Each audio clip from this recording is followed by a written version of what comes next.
Thank you, Ambassador.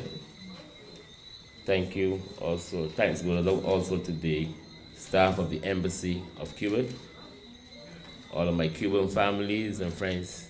I want to say thanks. But there are a number of things that I would like to address. And I'm very happy that Brother Mohammed Nasser is here today. I'm very happy.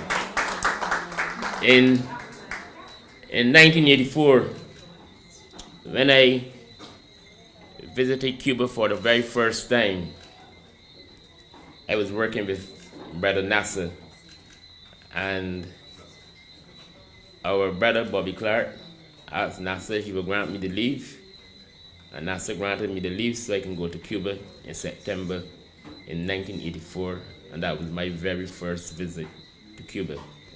And I spoke with, I called one of our friends, Brother John Watson, and I told John Watson that I would love, Nasser to be here with me this afternoon, because my journey with Cuba started in 1984 when I was an employee at UNI with our brother Nasser. And I want to say thanks to you today, Nasser, for giving me that opportunity to go to Cuba for the very first time. That meant a lot to me. Brothers and sisters, I want to address some issues here today because for me, this award from Cuba is a very special award.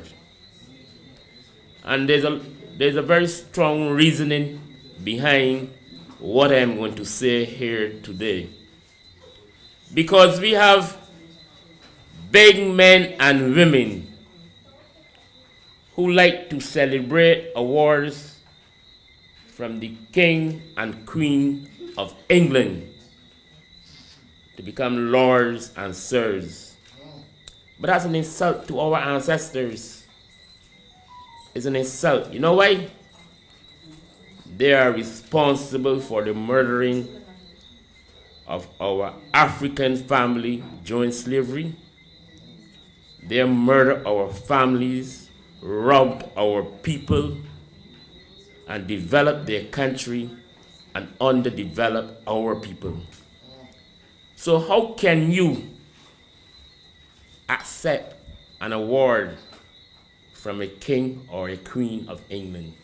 And for me, I don't want no kind of award or recognition from those type of people, because to me that award, okay, do not mean anything to us.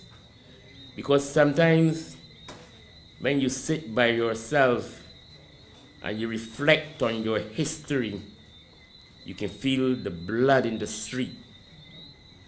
You can feel the suffering that the slaves went through. And who are responsible for that?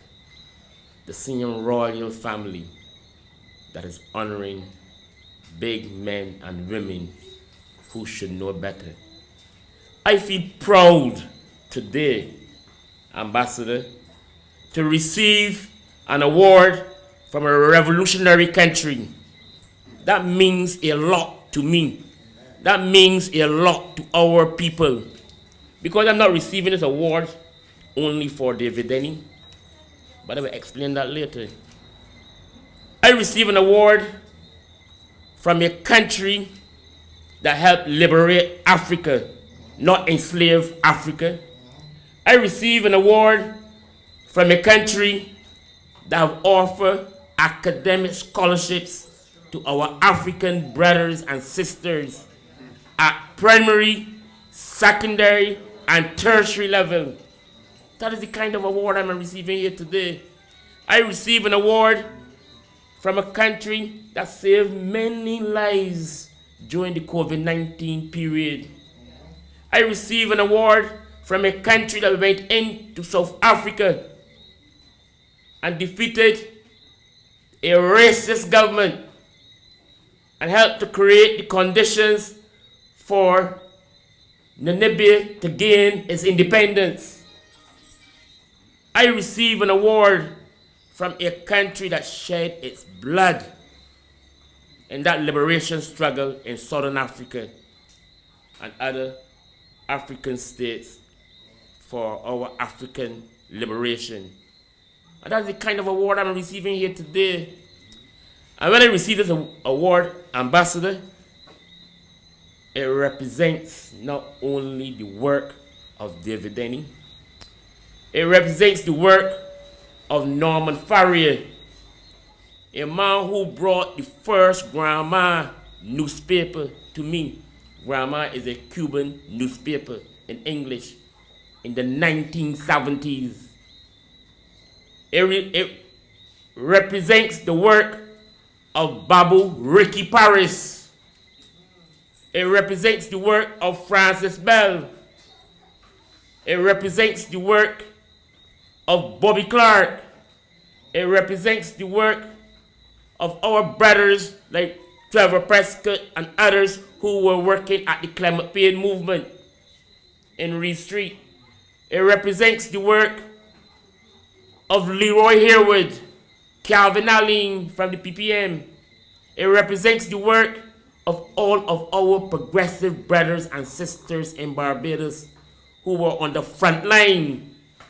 And when I say the front line, I want you to know that when I went to Cuba for the very first time, some serious things happened to me. And I want to share this here with you because we must tell the truth about our history. When I leave Barbados, a brother went to the airport with me, a very good brother, Michael Richards, who is known as Adja. And the special branch from the Royal Barbados Police Force took my pictures at the airport. So I had to go through all of that just to travel to Cuba. I was an executive member of the Young Democrats at the time. The senior special branch went to Arabara office in the leader of the opposition to question him, and he ran them out of his office.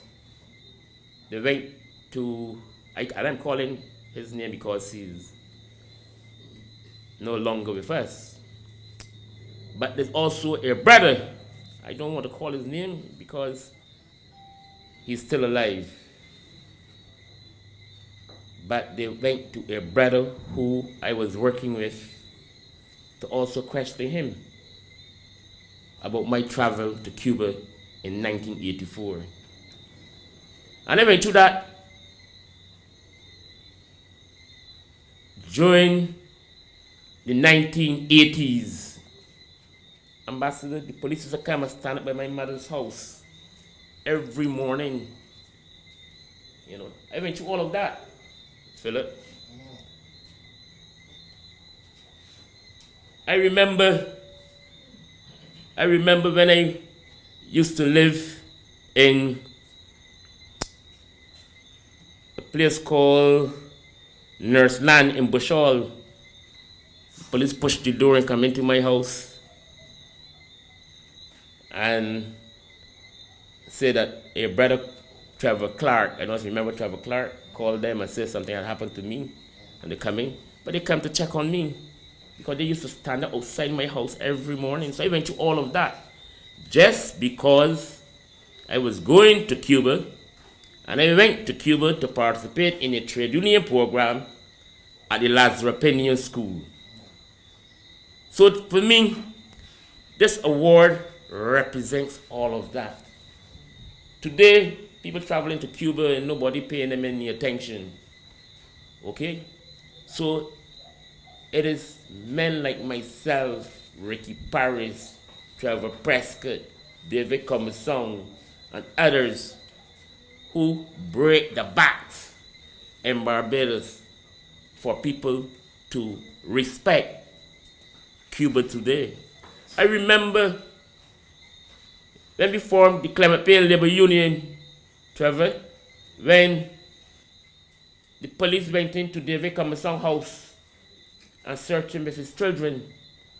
I remember all of those things when we were fighting together, okay, to create the conditions. So I don't want to accept this award only for David Denny. Yes, I have received it, but it's for our brothers and sisters who have been in the battle and the front line in terms of defending the Cuban Revolution and in terms of defending what is right against what is wrong.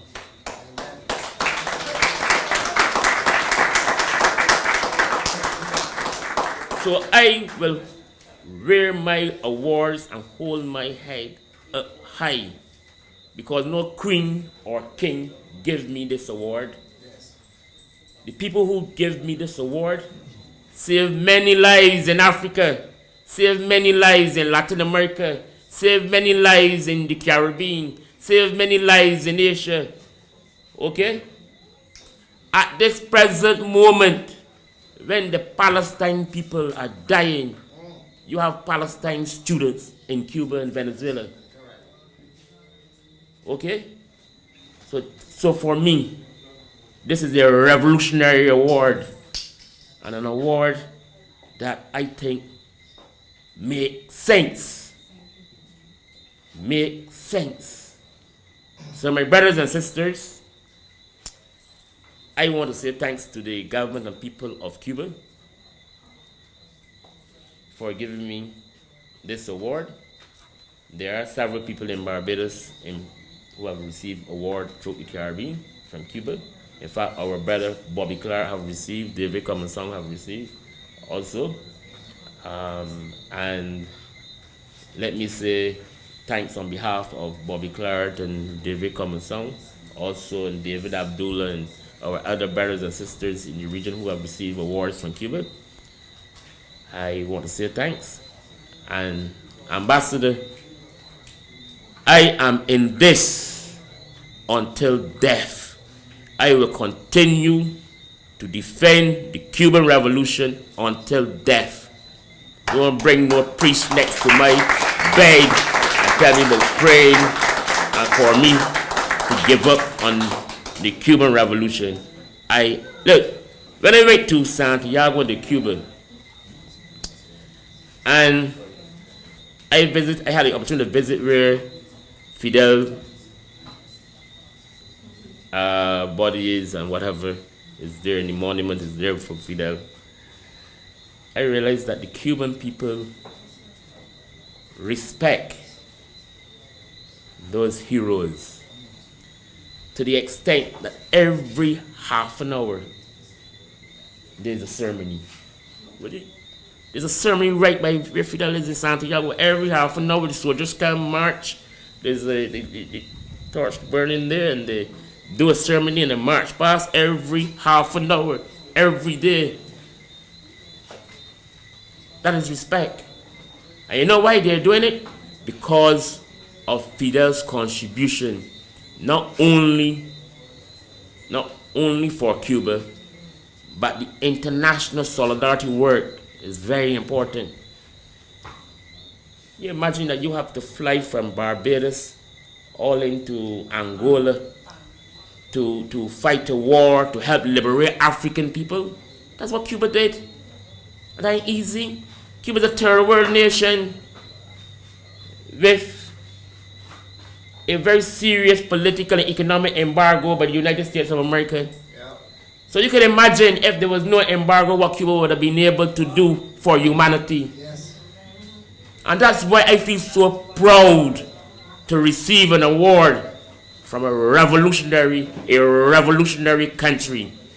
For me, no king or queen can honor me, but the only people on earth that can honor me is the revolutionary people who stands for something, okay, and who are prepared to die to defend our people and to continue to stand in solidarity so that we can save the lives of the poor and the powerless people of the world. That's where David Denny belongs, among the poor and powerless. That's why I will line every day with poor people, because I feel happy with the poor and powerless, because that's where I belong.